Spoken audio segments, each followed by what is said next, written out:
নমস্কার বন্ধুরা, সবাই কেমন আছেন? আশা করি সবাই ভালো আছেন, সুস্থ আছেন।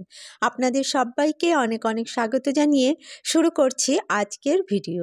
বন্ধুরা, আজকে আমি আপনাদের সাথে আলোচনা করব বাড়িতে ঝাড়ু বা ঝাঁটা ব্যবহারের সঠিক নিয়ম এবং ঝাড়ু কোন দিন কিনবেন, কোন দিন থেকে নতুন ঝাড়ু ব্যবহার করবেন এবং কোথায় রাখবেন এবং পুরনো ঝাঁটা কোন দিন ফেলবেন, এ সকল বিষয়ে বিস্তারিত জানবো এই ভিডিওটির মাধ্যমে। বন্ধুরা, ভিডিওটি প্রথম থেকে শেষ পর্যন্ত সম্পূর্ণরূপে দেখবেন এবং ভালো লাগলে লাইক, শেয়ার, কমেন্ট করবেন এবং চ্যানেলে নতুন হয়ে থাকলে আমার চ্যানেলটিকে সাবস্ক্রাইব করে আমার পাশে থাকবেন। তো চলুন বন্ধুরা, ভিডিওটি শুরু করা যাক। বন্ধুরা, ঝাড়ু বা ঝাঁটাকে মা লক্ষ্মীর প্রতীক হিসাবে গণ্য করা হয়, তাই ঝাড়ু এবং ঝাঁটার সঠিক ব্যবহার মা লক্ষ্মীকে প্রসন্ন করে এবং সেই বাড়িতে সুখ, শান্তি ও ধন সম্পত্তি বৃদ্ধি করে এবং মা লক্ষ্মী চির বিরাজমান থাকেন সেই বাড়িতে। প্রত্যেক বাড়িতে ঘর বাড়ি পরিষ্কার পরিচ্ছন্ন রাখার জন্য ঝাড়ু বা ঝাঁটার ব্যবহার করা হয়ে থাকে, কিন্তু এই ঝাড়ু বা ঝাঁটার ব্যবহার করার সময় বেশ কিছু সাবধানতা অবলম্বন করা উচিত এবং কিছু নিয়মবিধি মেনে চলা উচিত। তা না হলে মা লক্ষ্মী রুষ্ট হন এবং সেই গৃহ ত্যাগ করেন। ঝাড়ু যেহেতু মা লক্ষ্মীর প্রতীক, তাই ঝাড়ু কেনার জন্য একটি সঠিক দিন বেছে নেওয়া উচিত। তাতে মা লক্ষ্মী অত্যন্ত প্রসন্ন হন এবং বাড়িতে সুখ শান্তি বৃদ্ধি করেন। বন্ধুরা, এখন প্রশ্ন হলো কোন দিন আমরা ঝাড়ু কিনব, অর্থাৎ কোন দিন ঝাড়ু কেনা শুভ এবং কোন দিন ঝাড়ু কেনা অশুভ। এছাড়া বাড়িতে ঝাড়ু দেওয়ার সঠিক নিয়মই বা কী? ঝাড়ু দেওয়ার সময় সঠিক সময় কখন এবং ঝাড়ু বাড়ির কোন দিকে রাখা উচিত এবং কোন জায়গায় রাখা উচিত, এ সকল বিষয়ে সকলেরই জানা উচিত। তবে এ সকল প্রশ্নের উত্তর অনেকে জানলেও এ বিষয়ে অনেকের কাছেই তা অজানা। বাড়িতে সুখ, শান্তি ও অর্থ উন্নতির জন্য আমাদের কিছু নিয়মবিধি মেনে চলা উচিত। সেই সব নিয়মবিধি ও সঠিক পদ্ধতিগুলি জানলে আমরা সকলেই লাভবান হব এবং বাড়িতে সুখ, শান্তি ও অর্থোন্নতি বৃদ্ধি করতে পারব।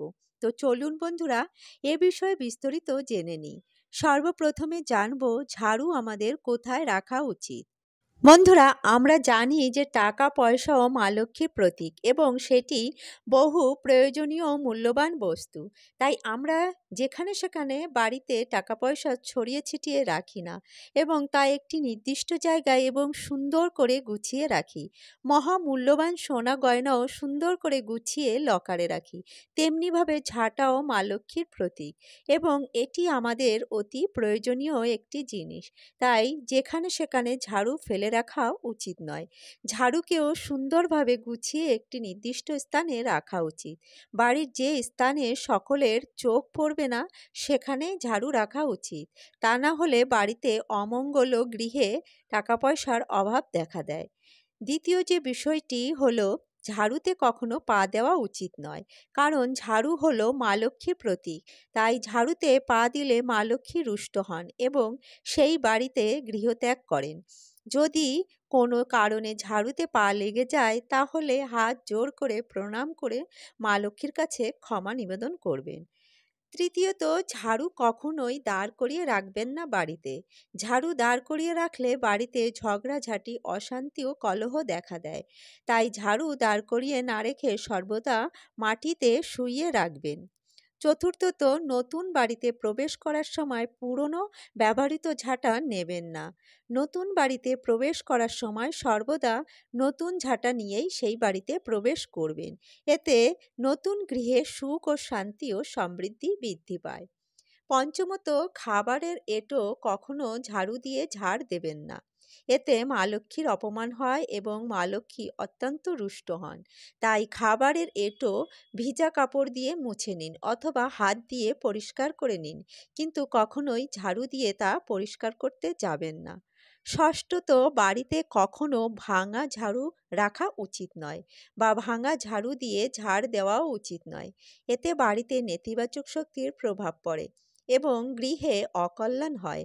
তাই বাড়িতে যদি ভাঙা ঝাড়ু থাকে বা ভাঙা জিনিসপত্র থাকে তা অমাবস্যার দিনে বাইরে ফেলে দিন। যদি অমাবস্যার দিনে ফেলা সম্ভব না হয় তবে তা শনিবার দিন ফেলে দিন। তবে ভুল করেও বৃহস্পতিবার বা শুক্রবার দিন কখনো বাড়ির বাইরে ঝাঁটা ফেলবেন না। এই দুটি দিন মা লক্ষ্মীর দিন হিসাবে মানা হয়। তাই এই ২ দিনে ঝাড়ু ফেললে মা লক্ষ্মী অত্যন্ত রুষ্ট হন এবং সেই গৃহ ত্যাগ করেন। বন্ধুরা, যদি আপনি কোনো নতুন ঝাড়ু কিনতে চান বা ব্যবহার শুরু করতে চান, তাহলে তার উত্তম দিন হলো বৃহস্পতিবার ও শুক্রবার। এছাড়া পূর্ণিমা, লক্ষ্মী পুজো ও ধনতেরাসের দিনেও ঝাড়ু কেনা শুভ বলে গণ্য করা হয়। কিন্তু অমাবস্যা, শনিবার, মঙ্গলবার দিন কিন্তু কখনো ভুলেও ঝাড়ু কিনবেন না বা নতুন ঝাড়ু ব্যবহার শুরু করবেন না। তবে ওই দিন যদি পূর্ণিমা, লক্ষ্মী পুজো বা ধনতেরাসের দিন পড়ে, তাহলে সেটি ব্যতিক্রমী দিন হিসাবে গণ্য করা হয়। বন্ধুরা, সপ্তমত, সন্ধেবেলা বা সন্ধ্যার পর কখনো ঘর ঝাড়ু দেবেন না বা ঝাঁটার ব্যবহার করবেন না। ঘর ঝাড়ু দেবার বা ঝাঁটা ব্যবহার করার সঠিক সময় হলো প্রাতঃকাল বা সকালবেলা। তবে দিনের যে কোনো সময় ঝাড়ু বা ঝাঁটা ব্যবহার করতে পারেন, কিন্তু সন্ধেবেলায় বা সন্ধ্যার পর কখনো ঝাড়ু বা ঝাঁটার ব্যবহার করবেন না। কারণ এতে গৃহে দারিদ্রতা বৃদ্ধি পায় ও মা লক্ষ্মী অত্যন্ত রুষ্ট হন। বাড়িতে ঝাড়ু বা ঝাঁটা কখনো ঈশান কোণ বা উত্তর পূর্ব কোণ করে রাখা উচিত নয়। এতে বাস্তুদোষ দেখা দেয় এবং বাড়িতে ধনের আগমন বন্ধ হয়ে যায়। ঝাড়ু বা ঝাঁটা বাড়ির দক্ষিণ দিকে বা দক্ষিণ পশ্চিম দিক করে বা পশ্চিম দিকে আপনারা রাখতে পারেন। বন্ধুরা, বাড়িতে ঝাড়ু বা ঝাঁটা কখনো শোবার ঘরে বা খাটের নিচে রাখবেন না। এতে স্বামী স্ত্রীর মধ্যে সম্পর্ক নষ্ট হয় এবং কলহ বাড়ে। এছাড়া পরিবারের কোনো সদস্য বাইরে বেরোনোর সময় ঘর ঝাড়ু দেওয়া উচিত নয় এবং তার বেরোনোর আগে ঝাড়ু দিন অথবা তার বেরোনোর পরে দিন। এটি অশুভ বলে মনে করা হয়। তাই কেউ যদি বাড়ি থেকে বের হয়, সেই সময় কিন্তু কখনোই ঝাড়ু দেবেন না। ঝাড়ু বা ঝাঁটা আমরা ঘরবাড়ি পরিষ্কার পরিচ্ছন্ন ও নোংরা পরিষ্কার পরিচ্ছন্ন করার কাজে ব্যবহার করে থাকি। তাই ঝাড়ু বা ঝাঁটা নোংরা পরিষ্কার করে বা ঘরবাড়ি পরিষ্কার পরিচ্ছন্ন করে সর্বদা ভালো করে ধুয়ে নির্দিষ্ট জায়গায় রাখুন। তাই ঝাড়ু দিয়ে কাউকে কিন্তু কখনো প্রহার করবেন না বা পশু পাখিকেও প্রহার করবেন না। ঝাড়ু দিয়ে কাউকে কখনো মারা কিন্তু উচিত নয়। এছাড়া ঝাড়ুতে পা দেওয়া বা ঝাড়ুকে ডিঙানো কিন্তু উচিত নয়। ঝাড়ু বা ঝাঁটা শুধুমাত্র ঘরবাড়ি পরিষ্কার পরিচ্ছন্ন রাখার জন্য। তাই ঝাড়ু দিয়ে যত সুন্দরভাবে ঘরবাড়ি পরিষ্কার পরিচ্ছন্ন করে রাখবেন, মা লক্ষ্মী ততই সুন্দর এবং প্রসন্ন হবেন আমাদের উপরে। বন্ধুরা, ঝাড়ু ব্যবহারের এই সঠিক নিয়মগুলি যদি আপনারা যথাযথভাবে ব্যবহার করতে পারেন এবং জীবনে মেনে চলতে পারেন, তাহলে মা লক্ষ্মী আপনাদের উপর অত্যন্ত প্রসন্ন হবেন এবং আপনার বাড়িতে সুখ সমৃদ্ধি ও অর্থোন্নতিতে ভরিয়ে তুলবেন। বন্ধুরা, ভিডিওটি এখানেই শেষ করছি। ভিডিওটি কেমন লাগলো অবশ্যই একটি লাইক ও কমেন্ট করে জানাবেন এবং চ্যানেলে নতুন হয়ে থাকলে আমার চ্যানেলটিকে সাবস্ক্রাইব করে আমার পাশে থাকবেন এবং বেল আইকনটি প্রেস করে রাখবেন। তাহলে আমার প্রতিদিনের নিত্য নতুন ভিডিওগুলির নোটিফিকেশন আপনারা পেয়ে যাবেন। বন্ধুরা, ভিডিওটি সম্পূর্ণ দেখার জন্য আপনাদের অসংখ্য ধন্যবাদ। আসছি পরবর্তী একটি নতুন ভিডিও নিয়ে। ততক্ষণে আপনারা ভালো থাকবেন, সুস্থ থাকবেন। জয় মা লক্ষ্মী।